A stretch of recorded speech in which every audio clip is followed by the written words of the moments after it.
Hey guys, it's been a minute, and I'm so glad that you stopped by for this episode of the Lather Talk podcast. The guest for this episode is GERARD from the Thirsty Badger. You might know the Thirsty Badger as a wet shaving blog or place to find shaving bowls, mugs, and brush soakers. We have a great conversation with GERARD and get to pick his brain a bit as both an artisan and fellow wet shaving hobbyist. Just a heads up that we did run into a few minor technical difficulties, so those of you watching the video version of this episode may notice the video going out of sync with the audio. I do apologize for that inconvenience, and thank you guys for bearing with us. And lastly, with a little housekeeping, we have 2 episodes left for Season 2 of Lather Talk, and then GERARD and I will be going on a short break for the summer season. It's hard to believe that we're just about halfway through 2021, and we just really want to thank you guys for your continued support. We hope you guys enjoyed today's episode. Now cue the theme music.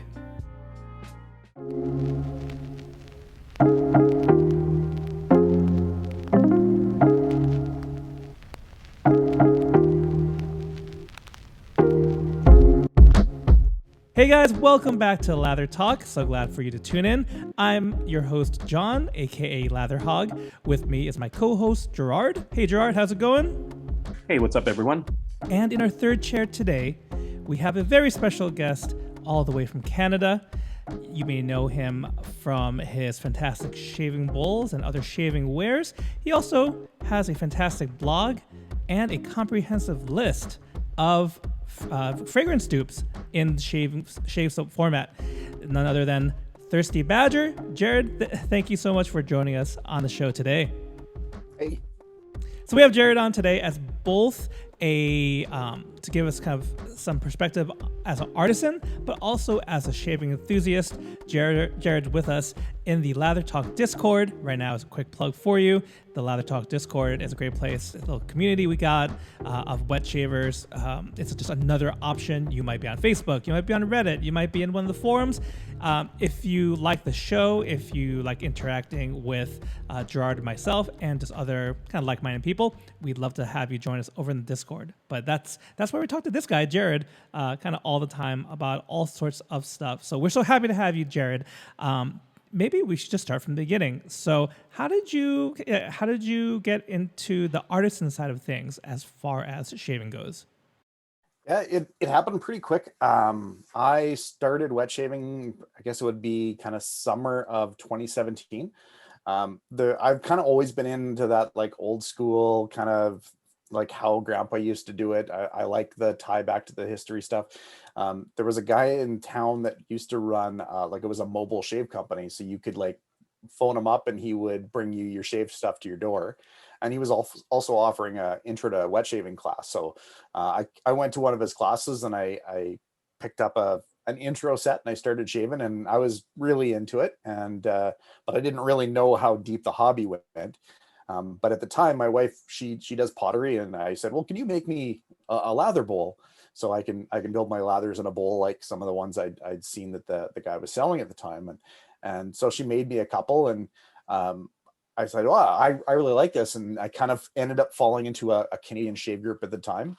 And so I ended up posting what I had, and there was a bunch of guys that had some interest. And so I said, well, I don't really want to sell them because I'm not sure if this is going to be something you like. So for the first kind of month or so, I started just trading some stuff off, right? The guys would send me a soap set and I would send them a lather bowl. And kind of that's how I built up my initial shaving den with a bunch of different shave soaps and stuff. And it's how I kind of learned about what would make a good lather bowl.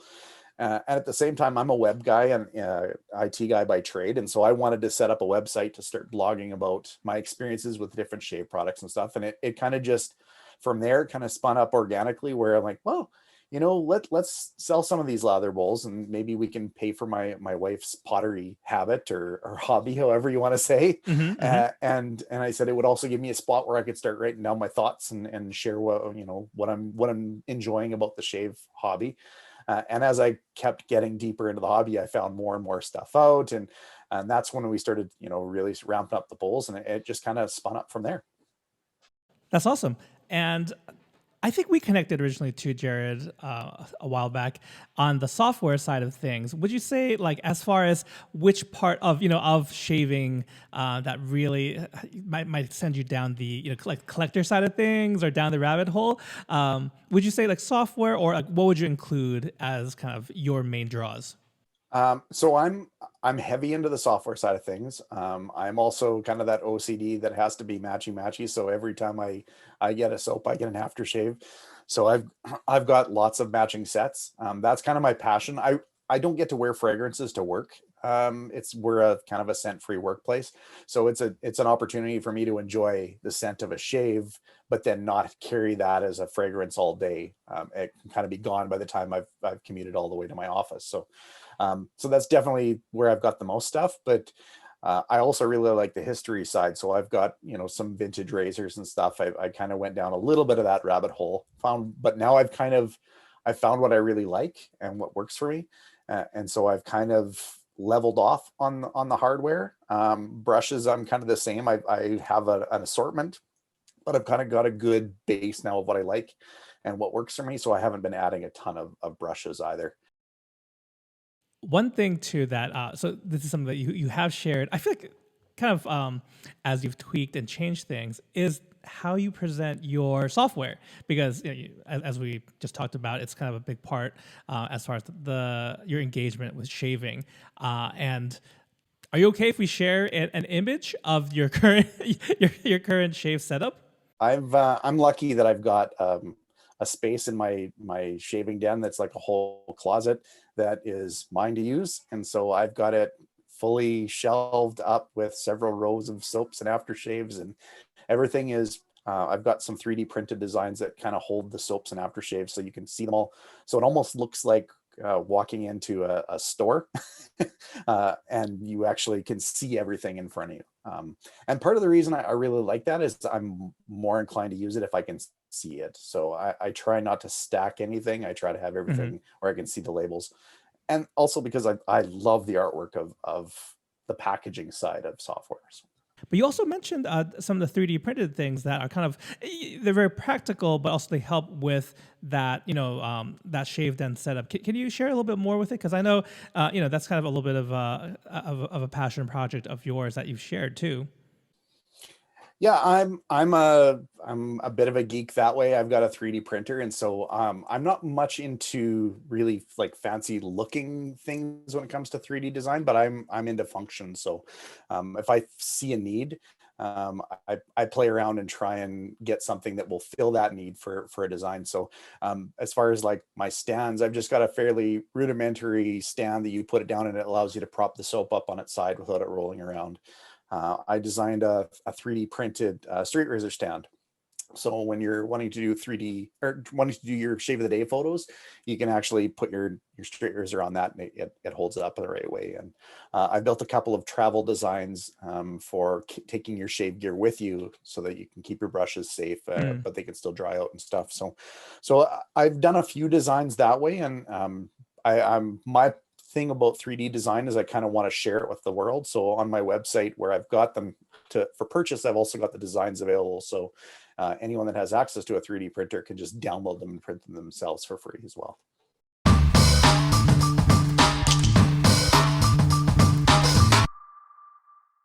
What led you to kind of create this very useful tool of just tracking all the many cologne dupes in the world of wet shaving? Because I mean, Jared and I have spoken that on this before, that if you're a new artist, new soap artisan, and not sure what to do with scenting, if you've never done it before, a cologne dupe is a very it's a known factor. It's safe and really a good place to start. So anyway, enough of me talking. Why don't we talk about cologne, about these frag dupes, Jared? Sure. Yeah. I've always really liked the fragrance side of shaving. We talked about it earlier about how I don't get to wear fragrances to work. So it's kind of let me delve into the fragrance world without actually wearing fragrances on a regular basis. So I find it quite cool that I can go and buy shaving soaps that smell like really high-end fragrances. The other thing, it kind of fits with my nature of like matchy where I want the soap and I want the aftershave, and then if I buy the fragrance, I want the soap and the aftershave to match it, so I can kind of carry the three forward. So I've always sent fragrance dupes are big. I'd say probably half to 3/4 of my shaving software is a dupe of some sort. So what led me to start the list is I kind of was looking for that information. And I'd had a few occasions where I'd bought soaps and aftershaves from an online retailer. Packaging looked great, scent notes sounded interesting. And then I got them home and I'm like, this smells exactly like another one that I already have. This kind of sucks when you spending that much money and wait. It takes you a couple weeks to get it in and you're looking forward to it and you open it up and like, this, I already have this. So, and it was Aventus. So that's probably why I'm kind of on Aventus dupes is there's so many of them. But it's also, sometimes people will say it's a pineapple birch scent, and sometimes they'll say it's like, they'll be a little more vague, and sometimes they'll say this is a straight up Aventus smelling soap. And so I kind of wanted to put something together so that didn't happen to me, and it doesn't happen to other wet shavers, so that they can kind of go back and say, geez, I want to buy this, and do I have something that already matches this? Or I really like this fragrance, I'd love to have a soap that smells the same way. And so it kind of started with that, and not finding what I was looking for and finding like bits and pieces in different forms. And so I just thought, I'm going to just put all this together and put it in a common spot, and I'm just going to keep updating it as I find new stuff out. And I put some tools together so that people can submit. So if someone else finds something, they can send it to me as well. And I add it to the list, and it's just kind of grown from there. And it's probably my most popular page on the website. So it's also done some good things traffic wise. But I just love that it's something I kind of give back. I was going to say, for those wondering, on the list, I'm looking at it right now and I counted, there are 29 known Aventus dupes in wet shaving. Funny stories. I've had now a couple artisans reach out to me and thank me for putting the list together, because they're putting together an offering and they don't know what every other artisan is doing, but they know they want to do a dupe, right? So I've got a couple times where I've had artisans say like, thanks, now I know what I can, like, here's how I can find something that nobody else is doing. And so I love that. That gives an opportunity to get some more cool scents into the hobby. You mentioned Aventus before. So are you not down with Aventus, or is it more that because you kind of had a unknowingly bought a duplicate, it kind of irked you?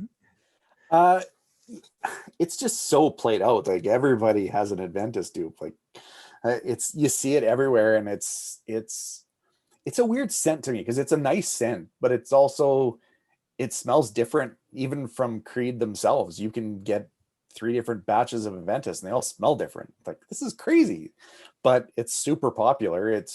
I think every artisan that sells it would tell you it's top 1, 2, or 3 of their offering for sales. So it sells. It makes sense why they're doing it. But I just always cringe when I see like, hey, I'm doing another Aventus dupe. Yay. I like seeing when people bring something into space. So yeah. Right. I asked the previous question just in case you had to answer. Like, do you have a favorite Aventus dupe? Just because, like you said, there's so much variation with it. Whether it's like who's supplying the fragrance oil versus someone taking a stab at it themselves, trying to recreate that. Do you have a favorite? I wouldn't say I have a favorite, but I have one in my collection. I've got Razor Rock Emperor, which I find it's that brighter, more pineapple side of things. But I think I've used 6 or 7 different kinds that have kind of floated their way across my den, and they all kind of they give you the same vibe. And I don't know. I haven't found a difference enough that like, oh, I need to buy it in this base. It's like I've got one. It scratches that itch, and that's all I need. Same question to you, Gerard. Do you have a favorite Aventus dupe of the ones you've tried? Nope. I don't have a shaving soap dupe anymore. I had Executive Man. I gave it to my brother, and I have or I used it already, but I had a couple of bars of Executive Man, the bar soap. So, yeah, and it's nice. I mean, we had talked about it a few podcasts ago with Scott. Like I think he said if someone's new to your company, what is the thing you would recommend the most? And he's just like Sellout, which is a Aventus dupe, because it's just so. It's like just so safe. It's I think Scott mentioned it as being non-offensive. Yeah. And which is a big reason, right? Besides the fact that it's a very, very popular niche perfume and whatnot. But I mean, it's kind of sad to say that, wet shaving has almost just cheapened it, in a sense. Because you had Jared, you had mentioned like Razor Rock Emperor. I think a tub of that is like $7.99 American. It's like it's so cheap and inexpensive. So, but yeah, yeah, that's probably it. Like, I mean, I'll probably get it again because I do enjoy it. As far as in the shower goes and whatnot. So, but I just have so much other stuff that I don't imagine myself, using it as a shave soap anytime soon. Well, I will also vouch for Sellout from Declaration Grooming. I do quite enjoy the scent myself, and have had, like you guys were saying, various either samples or have owned a few different ones. I would say Sellout is one of my favorite, and then is it the Shaving Shop and Club, Peter Tarkalis. He has a variation on it. So there's so many different terms, right? For inspired by, or I mean, no one ever says it's this is a dupe of this, but I'm blanking on other homage, verbiage. the homage, or their take Yes. on. Yeah, we had quite a rousing discussion about the words "take on" something when it came to the Discord channel. Yeah, and That's true. It's always an interesting discussion when we get into fragrance dupes, is about companies that are doing original fragrances versus the ones that are doing dupes, and what's the difference. And certain people feel a certain way about dupes, that they're kind of less than, and then there's people that are kind of on the side of I love dupes because they're consistent and I know what I'm getting. So I kind of have my thoughts on that. Like I know. I think soap makers sometimes will go down the lane of if it's I want to just purely do my own scents and I don't want to do fragrance dupes, and that's okay. It's just fragrancing is really hard, and I would never look down on an artisan that pulls a fragrance dupe off the shelf and does that in their scent, because they're really good at making soap, right? So that they bring a lot to the table, and if they're struggling to make a fragrance on their own, I don't think that should exclude them from bringing an awesome product to the market. So, and likewise, there's a lot of fragrance makers that make great fragrances and couldn't make a soap to save their life, and so they have to partner with someone to make the soap for them. So, I kind of like, as a customer, I just want something that looks good, performs well, smells nice, all those things. And if an artist is doing part of it and not both of it, I can get down with that. And in the rare occasion you find a soap maker that does both really well, that's cool too. Like I'm down with those companies, and I like that they bring something original to the hobby. Yeah, for sure. It's a lively topic of debate, discussion, as you mentioned, and it's safe. Just starting off this part of the conversation, it's a known commodity, and I agree with you, Jared, in that it shouldn't be poo-pooed, because if you just want to try, let's say, if you're more into the actual soap base itself, then you less so about the fragrance, then it's something that you already know what to expect. And just the fact that doing original fragrances, more power to all the artisans, learning that craft. It's a whole other skill set, and it's really, really subjective. Yeah, and it's the other thing about fragrance dupes that I kind of go back to is that being safe is there's not a lot of spots you can go that brick and mortar you can walk in and pick up a real nice artisan shave soap and smell it and know what it's going to smell like.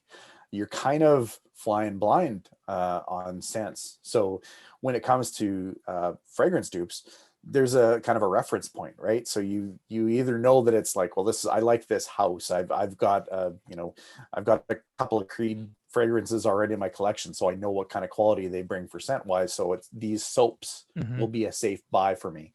Or it's just, you can go down to your local fragrance store that there's a lot more of, and you can get a sample of many different kinds of fragrances and say, oh, I like this fragrance, I'll buy a soap that matches that. So you just don't get the opportunity to walk into a brick and mortar and smell a soap like you can a fragrance.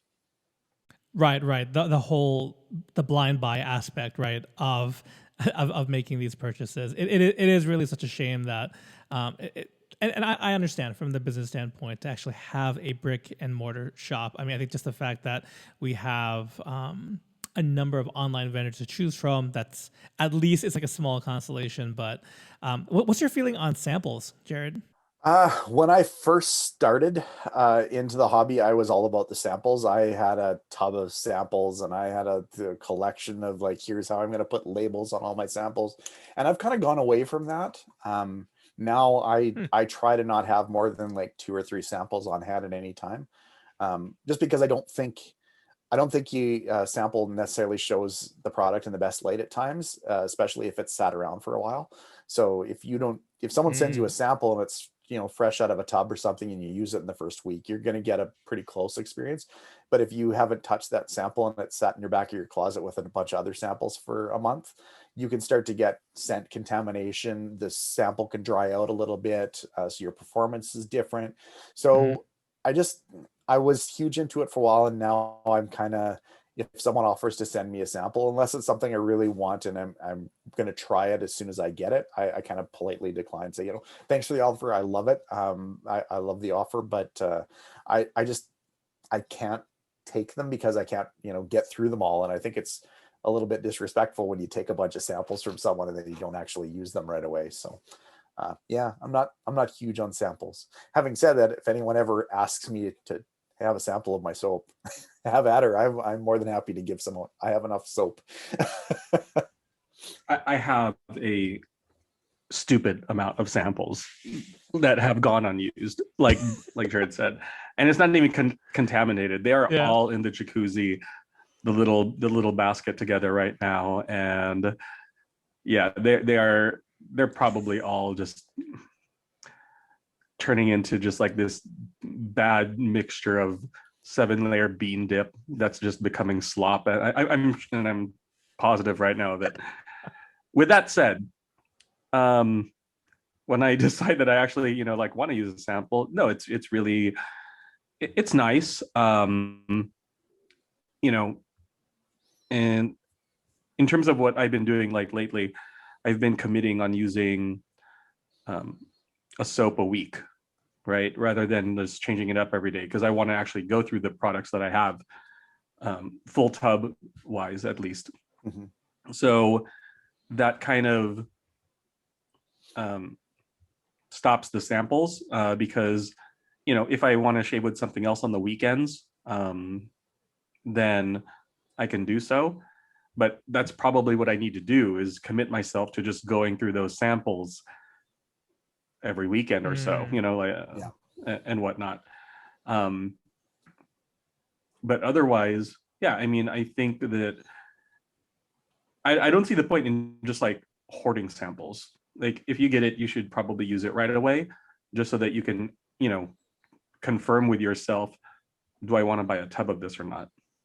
Yeah, I have a great sample story. Is I got a sample of Panda, which is a zoologist and chiseled face. Yeah, and I got a sample of this, and I didn't use it right away, and I put it in with my sample drawer. And then when I went to pull out another sample of something that I really had been waiting to try, it smelled like Panda. And so then I grabbed another sample and it smelled like Panda. And I grabbed another sample and it smelled like Panda. Everything in my drawer smelled like Panda. And so it was kind of that day that it said, I'm not going to do the sample thing anymore unless it comes in and I'm going to use it within the week I get it. John did this to me, like probably over a year ago. He sent me a sample of Barrister and Mann's Amazel Nut, and I think he sent it with 3 other samples, and all of them smelled like Amazel Nut. So, oh no. That's a strong soap. Now that you mentioned it. At least with a Amazel Nut, the name kind of describes what it is. So if you like tried all those samples and said, "Oh, I like this scent," you know which one it is. I've had another artisan that sent me a bunch of samples, and one of the samples I loved, but I didn't know which scent, like which sample matched the scent that I loved, because they all kind of smelled like that. So I ended up having to like try multiple soaps to try and pinpoint the one that was the scent that I really liked. Oh man. that does, I don't know, this coming to light makes me second guess like how you ship them, because I know when I used to buy more samples, especially like Maggards has like in the little plastic, obviously that does a better job, right? It's keeping everything separate. It can still get old if I never get to it, so whatever. But for folks at home, try to keep, and you do buy those little tubs, keep them, or in Amazon you can buy or whatever your local store is, I don't know, local container store, you might be able to get the little containers. It's easy to ship too. I feel like it protects everything a little bit better. But yeah, cross-contamination, that's who knew. Well, when it comes to any of those samples, the ones that you talk about from Maggards and the little contact lens case, I don't know, whatever you want to call those. I don't know what to call it. I use the whole thing when I'm going to lather it. I don't, I just scoop the whole freaking thing and just like overload it, my brush, whatever I'm going to lather with. So, and that's probably what I would encourage people to do. Don't be stingy and just like take half of that, 10 gram, whatever, blob, use the whole thing. Right? Yeah. I don't know. Because people are just like, well, I don't know if maybe I want to use it. Like, use the whole thing, because your lather's probably just going to be garbage if you use half of it anyway. It's not going to be loaded properly. Well, so, with the exception of Sterling, don't do that with Sterling samples. Sterling doesn't have samples. It's quarter pucks. Yeah. It's a 20% puck of their pucks. So yeah, we can't talk samples without mentioning Sterling, because they have by far the best sample game out there. I love their samples, because you get a full, it's a 1 ounce, pretty much a 1 ounce thing of soap. Yeah, like 20% of what because their normal soaps are 5.7, 5.8 ounces. Yeah, like that. So, they are the exception and not the rule, though. In general.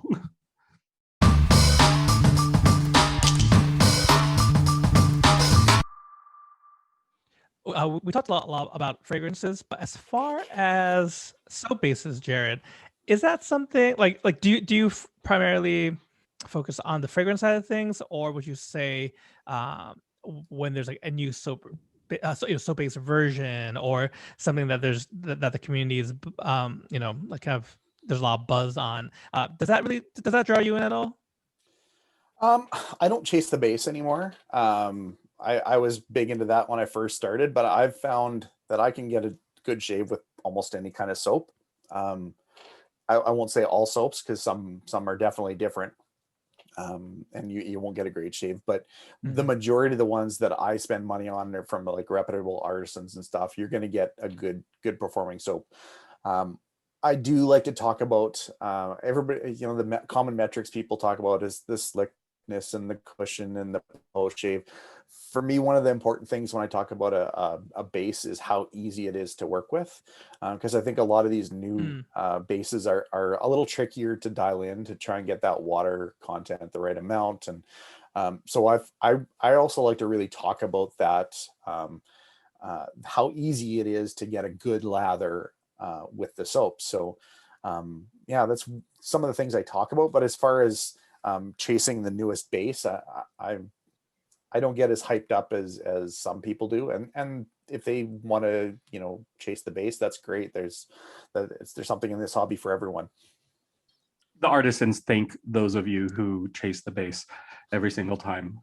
And it's funny too, like as these new bases have come out, and I've used them and learned how to work with them, it's made me appreciate some of the other bases that were before it a little bit more. Like Sterling, I think, is a great example where I didn't think it was an elite base or you know, top performing base, and then now that I've used a bunch of these newer bases where you have to push more water into it, and I go back and use Sterling again, it's like, oh, I was just not hydrating Sterling well enough to really know how to get the most out of it.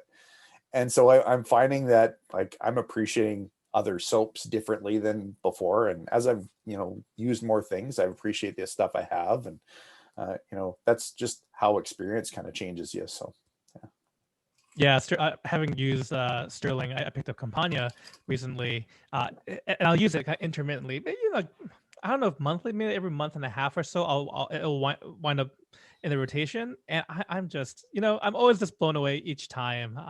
And I'll, besides the samples, I'll always kind of stick to that. Yeah. More than chasing the base these days, I chase the artisan. I like to find the diamond in the rough, the new artisan that's coming along, that nobody's heard about. So that's kind of the thrill of the hunt for me, is when I can find a new artisan nobody knows about. I love that. Or I love just, you know, finding products that people aren't appreciating because they haven't heard enough about, and they deserve a little bit more hype and recognition. So I really, you know, that really gets me going, is when I can find something like that. And as a Canadian, I kind of feel like I need to, you know, hold the Canadian artisans up a little bit, and make sure that other markets know about them, because, you know, there's some awesome Canadian artisans doing some really cool stuff too. So that's the one base I'll chase, is that when a Canadian artisan brings out a new base, I'm all down. I'm picking it up as soon as I can. I want to try it and see what it is, because I think it's an opportunity for me to try and, you know, spread the love of those products down to the States. So who would be, like, if you could name like 2 or 3 artisans, Canadian or otherwise, that are kind of under the radar, who would you include in that list? Under the radar, well, McDuff was, but they're gaining traction big time of late. They've done a bunch of improvements and stuff, so more and more people are hearing about them. Highland Springs was kind of the best kept secret in the country, and that, I think that's changed quite a bit. I think a lot of people are using them now. Like Grandpa out of Edmonton, he doesn't fit with your typical enthusiast shave soap kind of feel, because his scents are all fairly straightforward. Like, he has a sandalwood scent, and he has an orange scent and a spearmint scent, so he doesn't have a lot of scent things going on, and his base is fairly straightforward. It'd be kind of like a Martin de Candra, like it's a fairly straightforward base. But his aftershaves, he recently brought them out, and I think they're fantastic. And because they're straightforward in their notes, you can use any soap, and it's like, okay, I want to pair sandalwood aftershave with it, because how many soaps have sandalwood as a note? So it allows you to, you know, pick up 5 different aftershaves that perform really well, and then you can pair them with, you know, 50 soaps. So I really like what he's doing. But I'm also friends with Ken. He's an awesome dude. So I like spreading the love of Light Grandpa when I can. Who else would be out there? True North Shaving is another one that not a lot of people know about. They've got a kind of a couple of unique scents. They've got a bubblegum soap, which is kind of fun. So they'd be one. First Canadian, people are starting to hear about them quite a bit. So they've got a fantastic base. I think their base is, you know, it sits up there with any of the elite bases, and it's super easy to use. So I love that the word's getting out about them too. So yeah, those are kind of the ones that jump out at me at the top of my head. Well, Jared, as we're wrapping things up for the episode, I'd love to hear any predictions you have for the for the coming year, into 2022. Where do you see some areas of wet shaving going? Ooh, everybody is going to buy a lather bowl, probably 2. No, I'm not sure. You know, the the bases have they've done so much with them. I don't know how much more they can do with the bases, but then a year ago I'd have said the same thing, and we've seen what they've done. I think you're starting to see more artisans kind of go down the road of like professional packaging and things like that. You're starting to see some of the artisans get more penetration into other markets. So I think you're going to see that's going to be a big thing is more expansion and more professional packaging, things like that. I think the other thing that new Blackland razor might be a bit of a game changer in 3D printing, 3D design, how CNC is becoming more affordable. I think you're going to potentially see some really cool things down the road, hardware wise. Just some smart people are going to do some really cool things. So, yeah. I do like those. I like the sound of that. So, Jared, can you remind folks, and of course, we'll have all these in the show notes, but where can people find you? Feel free to plug anything, any drops coming down the pipeline. Sure. You can find my website at thirstybadger.ca. I'm also on Instagram at thirstybadgerca, other social feeds and all that stuff. Just hop on the website, go down to the bottom. You'll catch all my links there. Don't have any stock at the moment, but that's going to be changing real quick. I plan to have another drop here coming shortly. Best way to be notified is to sign up for the drop list on the website. No marketing material, just a message when we're about to do a drop. Last one we had was super popular, so if it goes the same, they'll go fast. We're doing a new product this time. We're doing lather bowls, but we're also doing some brush soakers is something new. So for those folks that don't like lather bowls and don't like fancy cereal bowls, we've got brush soakers for them this time. Nice. Brush plates. Awesome. That sounds great. Gerard, same question to you. Any upcoming releases or tidbits you'd like to plug? No, not at this time. I will definitely give my thoughts on the Pokeball as it makes its arrival. So you can get my thoughts on that. I'm gonna let you know, I already dig it. So I mean, I think when it just and this is something we should have talked about earlier, but just when it comes to design and just how thoughtful, Jared, your bowls are, I think people, like you have the thumb hole, like, just so that, it doesn't slip out of your hand. It's very low profile so that the handle itself doesn't scrape against the rim of the bowl itself, as opposed to like other higher bowls and stuff like that. Very wide also, so that you can get good surface area and good coverage. Like those are just things that I always wanted in a bowl, and it's nice to see someone as a hobbyist take those things and put this really beautiful artisan product out there. So yeah, I mean, check them out. There's my plug for you. Okay.